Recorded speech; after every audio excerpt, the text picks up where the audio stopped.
Exodus 21, beginning at verse 1. These are the ordinances that you must set before them. When you buy a Hebrew slave, he is to serve for 6 years. Then in the 7th, he is to leave as a free man without paying anything. If he arrives alone, he is to leave alone. If he arrives with a wife, his wife is to leave with him. If his master gives him a wife and she bears him sons or daughters, the wife and her children belong to her master, and the man must leave alone. But if the slave declares, I love my master, my wife, and my children, I do not want to leave as a free man, his master is to bring him to the judges, and then bring him to the door or doorpost, and his master must pierce his ear with an awl, and he will serve his master for life. That was our text last week. Today we begin 7 through 11, which starts off by saying, when a man sells his daughter as a slave, she is not to leave as the male slaves do. If she is displeasing to her master who chose her for himself, then he must let her be redeemed. He has no right to sell her to foreigners because he has acted treacherously toward her. Or if he chooses her for his son, he must deal with her according to the customary treatment of daughters. If he takes an additional wife, he must not reduce the food, clothing, or marital rights of the first wife. And if he does not do these 3 things for her, she may leave free of charge without any exchange for money. May Yahweh bless His word to our hearts. Last week I covered Exodus 21, 2 through 6. We did an exegesis, an expository lesson on that text. And if that text made the hair on the back of modern culture's neck stand up, this text today makes the hair on their toes stand up. Or maybe we should say it makes their toes curl. Just that very first line, when a man sells his daughter as a slave, that's a direct quote from the Holman Christian Standard Bible. Just that first line will make a lot of people stop listening or reading right from the start. How is that even ethical? What kind of book are you reading, Matthew? These are some of the responses that we get from objectors to Holy Scripture. Well, what we're looking at today is one of those texts that people, catch this, people who have never read the Bible, much less studied the Bible, like to bring up because they heard somebody say at one point, well, the Bible teaches a father can sell his daughter into slavery with 0 scriptural context, 0 Hebrew culture context.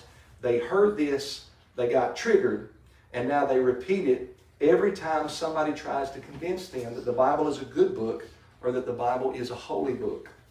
So our job as servants of Yahweh is not only to, 1, believe the law, 2, practice the law to whatever capacity we are able, but 3, to give these people, our objectors, or anyone that may bring this objection to us, to give these people a proper understanding of said law.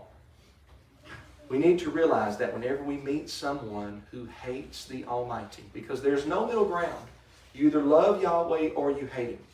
Somebody may tell you, I don't hate God, but words do not mean anything if actions do not show it.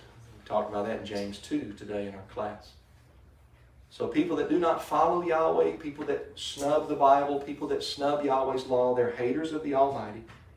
We're all haters of the Almighty at one point till He gives us a new heart. Praise be to Yah, He gave me a new heart a long time ago. I'm thankful for that.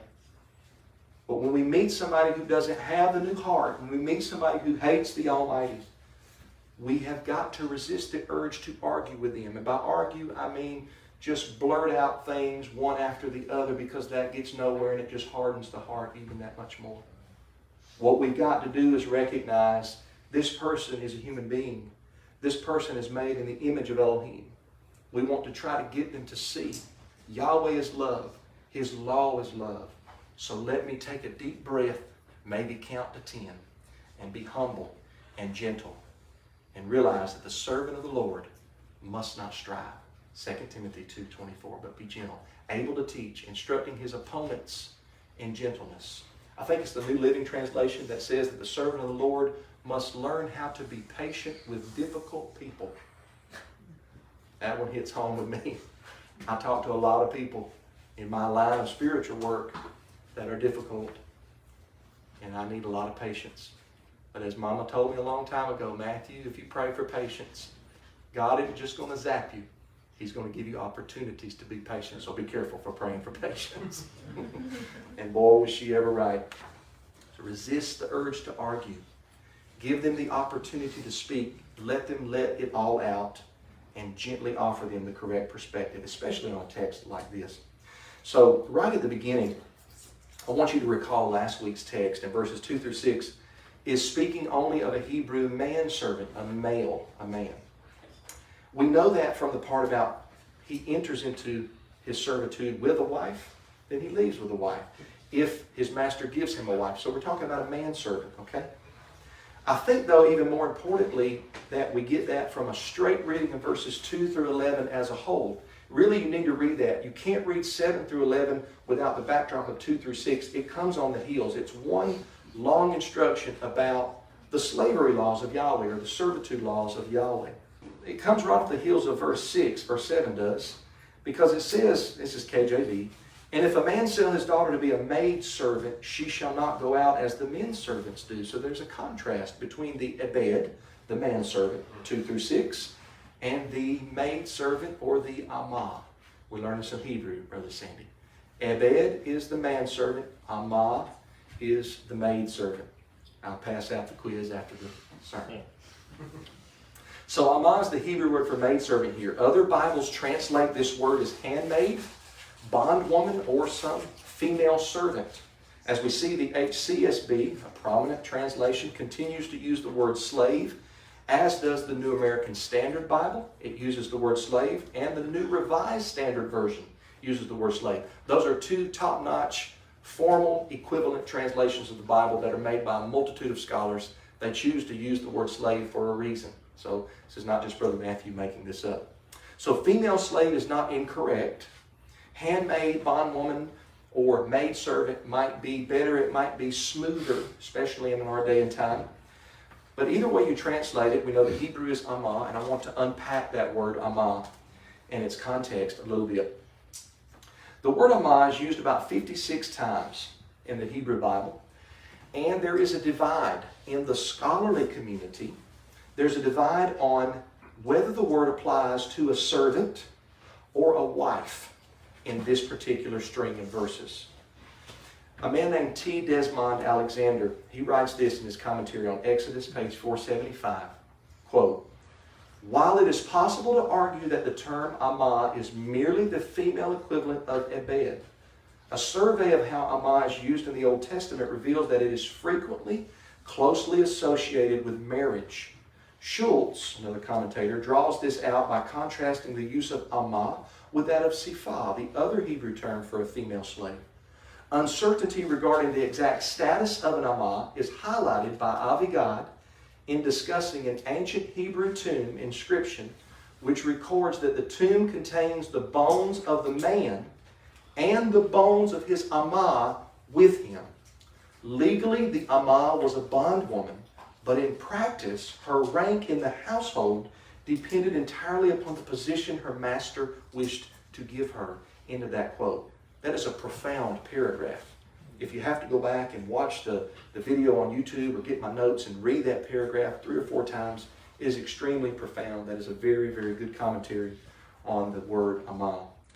If you look at Exodus 21, 7 through 12, the purpose of the transaction where the man sells his daughter as an amah, or to be an amah, the purpose here in this context was so that the girl would eventually become either the wife of the master's son, verse 9, or the master's wife, verse 10. Now remember, I've taught on this before. It is true that words mean things.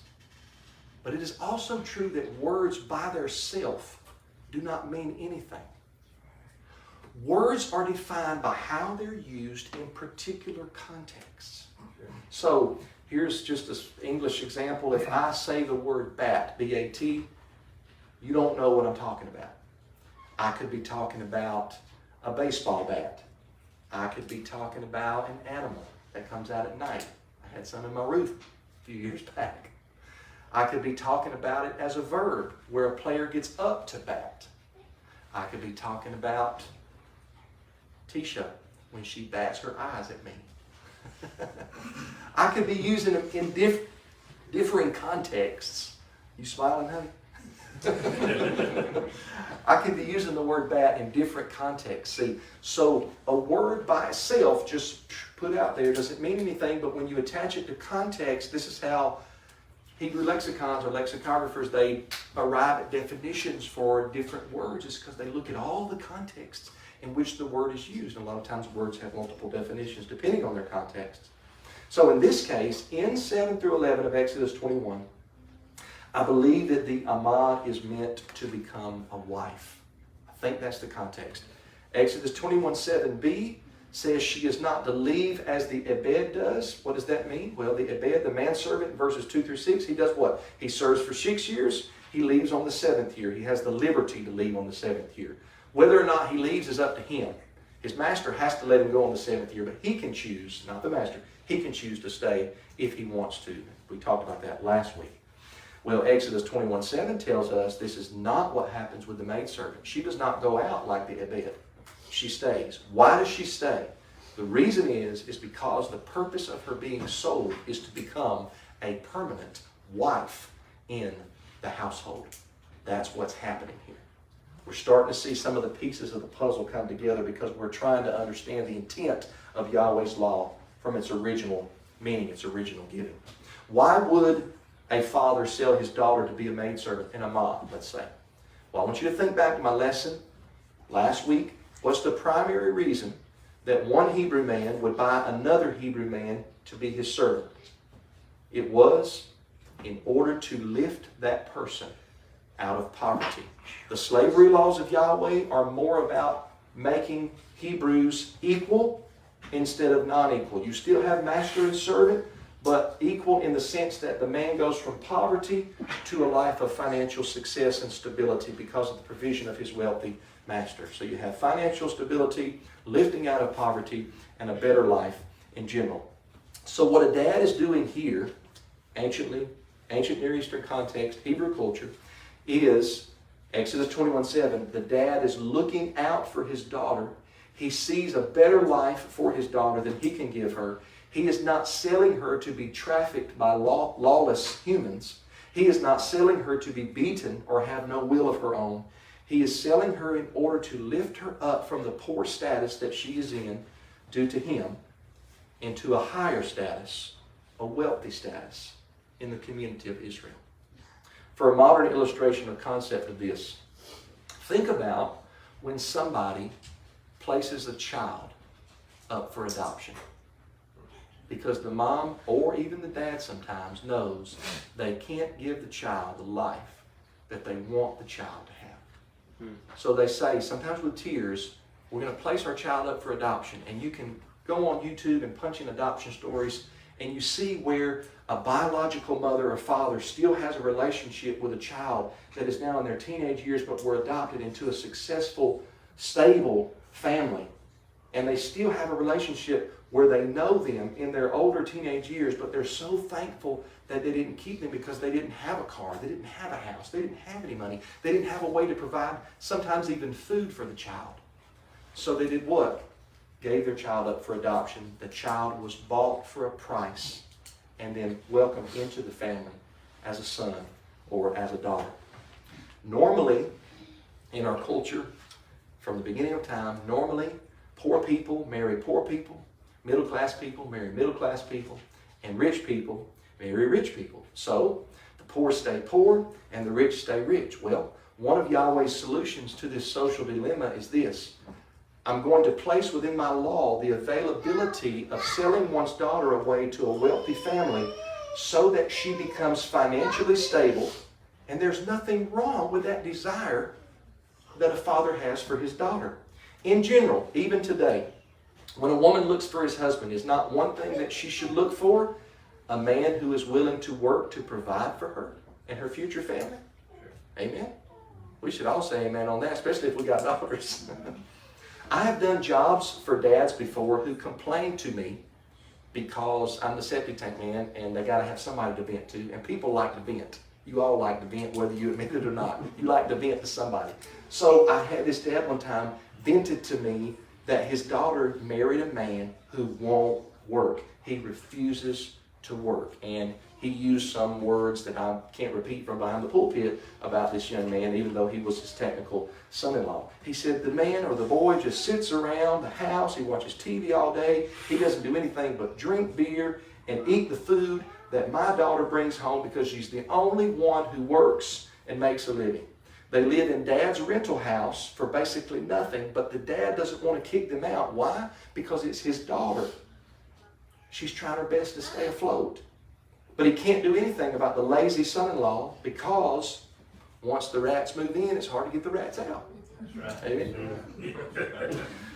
I actually one time witnessed a heated argument in the front yard of a house between a dad and a son-in-law like this firsthand. And it is an ugly thing. But the young man or the older man is not doing what the law of Yahweh and really basic common law requires him to do for his bride. Maybe he spoke a few sweet nothings in her ear at one time, but now he's not fulfilling his requirements or his vows. My point here is that it is okay for a woman to seek financial security. That does not mean filet mignon every night, Brother Sam. I like how he says that.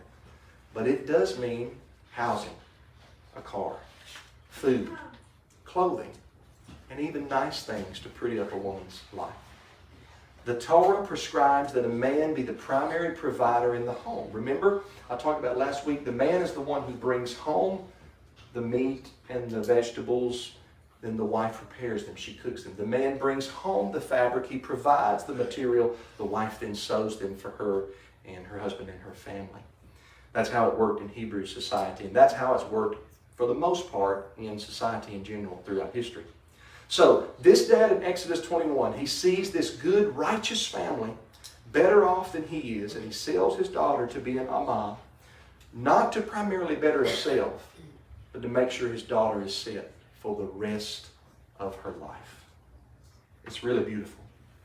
This is actually similar to what took place between a man named Boaz and a woman named Ruth. Boaz was a rich Israelite man.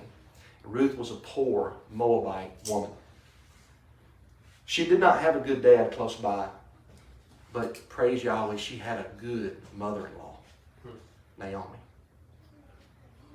Ruth clung to Naomi. Orpah left. Ruth clung. Naomi said, go back to your land. Ruth said, no, your people will be my people. Your mighty one will be my mighty one. I want to serve Yahweh. Well, they were poor, so much so that they went behind Boaz's hired reapers in order to glean the leftovers of the harvest. What does Yahweh's law say? Various places. Leviticus 19 is one that comes to my mind. It says that we're to leave the borders of our field for the who? The poor. That's right.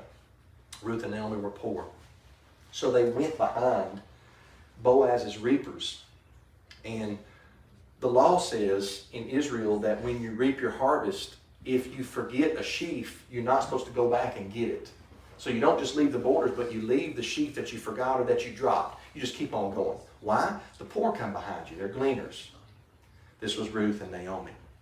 Well, Boaz saw Ruth out there in the field, and she looked good to him.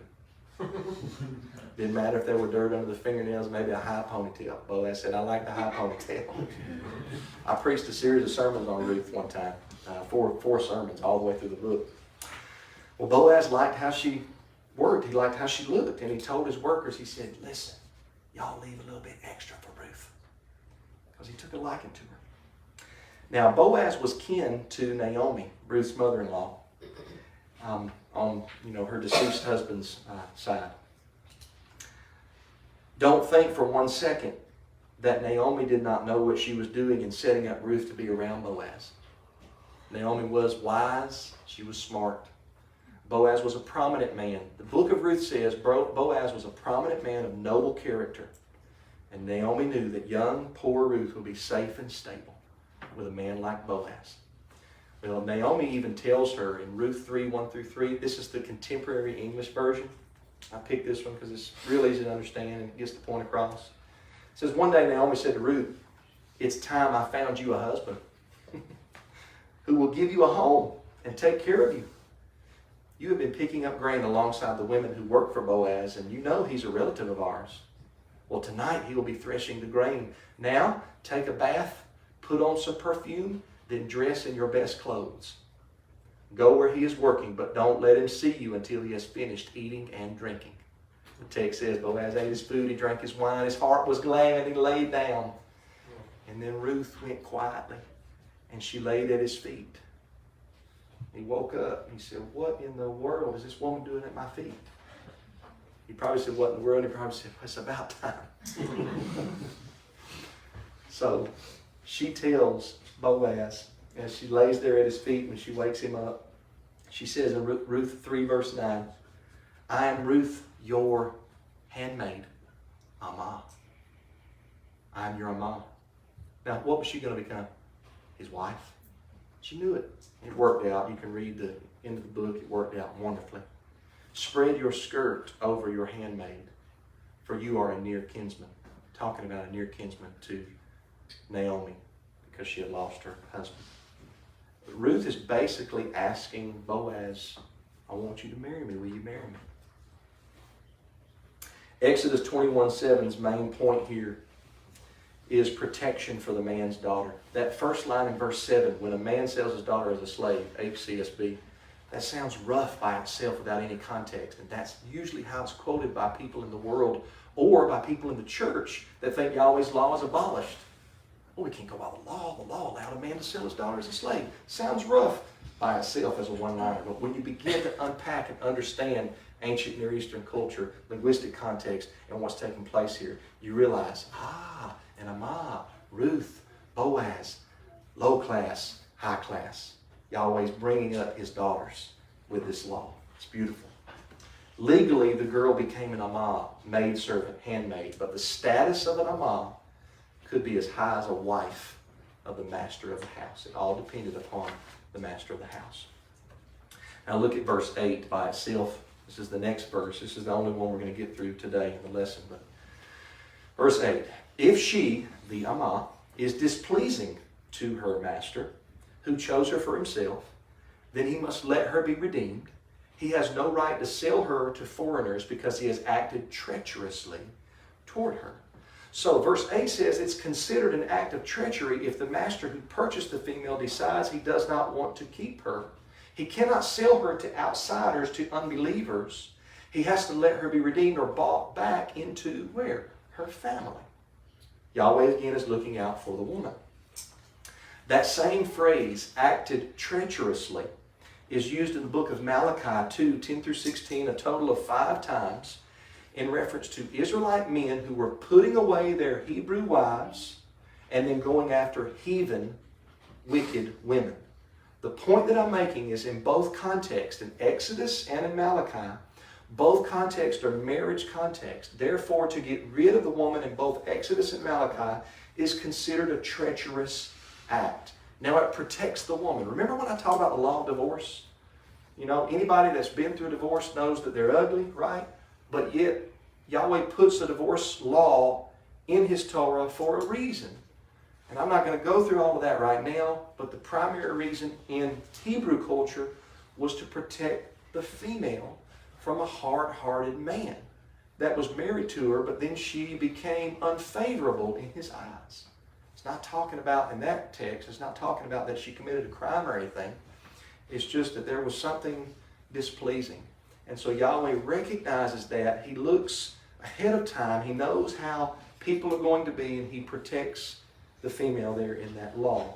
The same thing can happen to a male. I'm not saying that it can't, just saying that the law specifically applies there to the female being protected. The huge point here is that it's a treacherous act. The master is saying, you know what, I know I bought her for an Amah. She's displeasing to me. I don't want her. That's an act of treachery. He can't sell her to a foreign nation. He has to let her be redeemed back to her family. Yahweh is protecting the female in His law. What about Deuteronomy's Amah? Now, a question sometimes arises when we discuss this. Last week we read this in Deuteronomy 15, 12 through 18, but I only centered in on the part about how the master was required to give his Hebrew manservant a bonus check at the end of 6 years when he left on the year of release. Deuteronomy 15 talks about this. Liberally give of your bounty to this servant. He has served you 6 years. He's been a good servant. Give to him from your wealth. In the Deuteronomy text, though, it is not only the manservant in view, but also the maidservant. And the 6 years of work and the 7th year of release also applies to the maidservant. Look at this. Deuteronomy 15, 12 through 18. If your fellow Hebrew, a man or a woman. Now in Hebrew here, if you read the Hebrew text, it reads basically a Hebrew or a Hebrewess. Like we talk about a prophet and a prophetess. So the words for man and woman in Hebrew are not necessarily there in the text, but Hebrew and Hebrewess. So a woman is still in view. If they are sold to you and serve you 6 years, you must set him free in the 7th year. Him is used for him and her in this context. When you set him free, do not send him away empty-handed. Give generously to him from your flock, your threshing floor, your winepress. You are to give to him whatever Yahweh your mighty one has blessed you with. Remember that you were a slave in the land of Egypt, and Yahweh your mighty one redeemed you. That is why I am giving you this command today.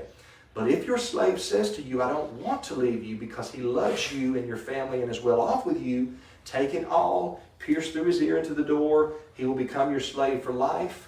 Catch this. Also treat your female slave the same way. The word female slave there in Hebrew, amah. 18. Do not regard it as hardship when you set him free because he worked for you 6 years, worth twice the wages of a hired hand. Then Yahweh your mighty one will bless you in everything you do. So we see a Hebrew woman mentioned in verse 12, and then she's called a female slave or maidservant in verse 17. She goes through the same procedure as the male slave, 6 years of service, 7th year of release. Once again, the phrase female slave in this Bible is the Hebrew word amah. But the difference between here in Exodus 21, 7 through 11 is the purpose for which the master bought the amah.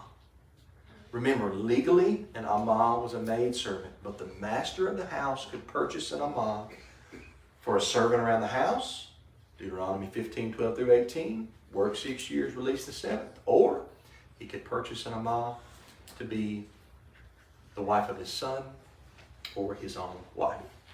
The commentary I quoted earlier, if you remember at the end of that commentary, it mentioned this ancient Hebrew tomb inscription where a man and his amah were buried together. The man's bones and the bones of his amah. That's what this inscription said, showing he had a close-knit relationship with the amah. I want to point out here too briefly that if the amah was not purchased to be a wife for the master or his son, she might still be given as a wife to a Hebrew manservant. Remember last week, if his master gives him a wife and she bears children. So this amah still could become a wife. She bears children and she begins a family. Isn't Yahweh's law amazing? When we actually take the time to understand it properly, when we don't just read it in a rush, and we look and we remember it wasn't written in English, it wasn't written in America, it was written in Hebrew in ancient Near Eastern context. So in order to understand it, you've got to transport yourself and your mind somehow back to that context, or else you'll mix up so many things in Yahweh's law. It is perfect, it is tamim, it is complete. Psalm 19, verse 7. When you spend a lot of time dissecting the Torah that Yahweh gave in its original intent, it makes you say, like King David, "Oh, how love I thy Torah. It is my meditation all the day." There was a wise sage named Rabbi Eleazar, and he once said, quote, "Be diligent in the study of the Torah so that you know how to give an answer to an unbeliever." Well, there was a wise apostle who basically said the same thing. Peter, Kepha, 1 Peter 3, 15 through 16. He said, quote, "Always be ready to give a defense to anyone who asks you for a reason for the hope that is in you. However," sometimes we forget this part, "do this with gentleness and respect." So we say, "I'm ready to give an answer next time an objector comes up to me. I want to keep what Apostle Peter said." Well, don't forget the last thing he said. Do it with gentleness and do it with respect. That's the hard part. My lessons through the book of Exodus, they're sermons, but I do my best to make them a Bible class where you learn something each time. It is okay and it's beautiful to preach a sermon to encourage and excite people in the faith. Sometimes I do that. But we should always, when we hear the Bible be taught, we should always be learning better and obtaining better understanding. Because a good understanding brings about better obedience. Now you can obey first and understand later. But if you continue to study, the better you understand the law of Yahweh, the better you'll be able to obey the law of Yahweh. Now in this lesson, we've learned the following things. 1, Yahweh loves women. He loves his daughters. He's looking out for them. That's number 2. He cares for and he looks out for the women. He does this to the point of writing particular laws in detail that tell us how a woman of Israel is to be treated. We've seen that as fathers and mothers here on the earth, we should imitate Yahweh and look out for our daughters. Per Naomi, looking out for Ruth. She said, it's time I got you a husband, honey. It's time you got married. Put some perfume on, get a bath, put your nicest clothes on, put your nicest robe on. You know, go down to Boaz and give him something to look at. That's what she's saying. That's what she's telling her. All of this is in the Bible. So sometimes I say this, I got a bunch of blank looks, and I think, read the book of Ruth. It's in the Bible, and it ends wonderfully. So we've also continued to see that the beautiful servanthood laws of Yahweh are designed. The reason Yahweh regulates the slavery laws is, number 1, now this isn't in my notes, but number 1, it is in contrast to the slavery laws of other nations. If you look at ancient law codes, for example, an old one would be Hammurabi's law code that would exist like way back in the time of Genesis. You'll see that servants or slaves were not treated in the way that Yahweh asked for them to be treated. We're going to get further in Exodus 21 where that if something happens and a master knocks the tooth of one of his servants out, the tooth gets to go free. I mean, the tooth. I guess the tooth went free too, didn't it? The servant gets to go free. Right? And we'll get to that at a later time. So Yahweh is saying, look, the way the heathens are doing it, that ain't it. I'm going to regulate it. He doesn't abolish it. And the reality is, every society, even in America, it is without a doubt that you have some type of slavery taking place. Absolutely.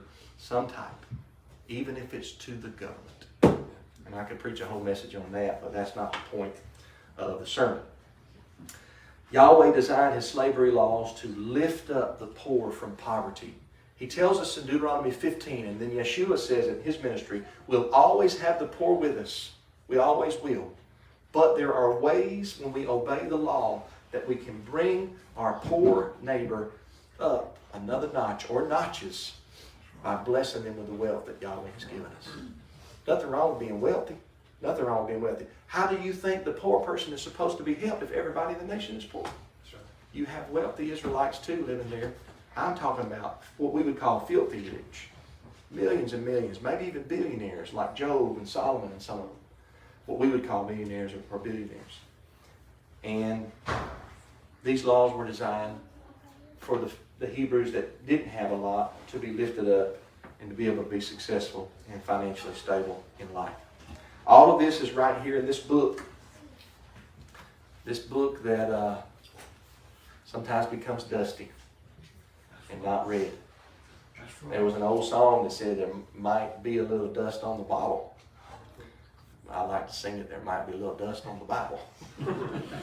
But don't let it fool you about what's inside. There's a wealth of knowledge in here, brothers and sisters. A wealth of knowledge.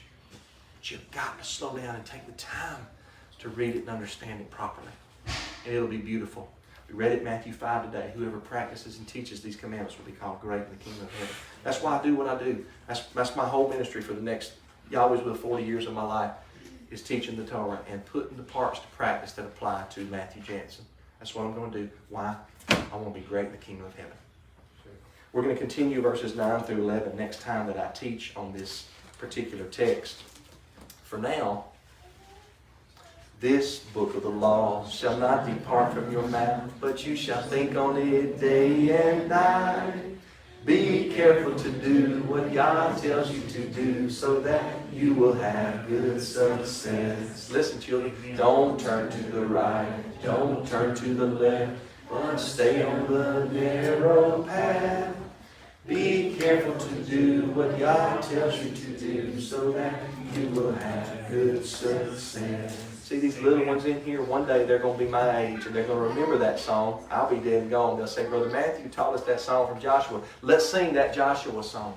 They're the next generation. We want to keep it going. Praise Yahweh. I love you. You love Yahweh? Amen. Do you love me? Amen. Brother Sandy said, yeah. Gotta love me to make it to the kingdom. May Yahweh bless you and keep you. Shalom.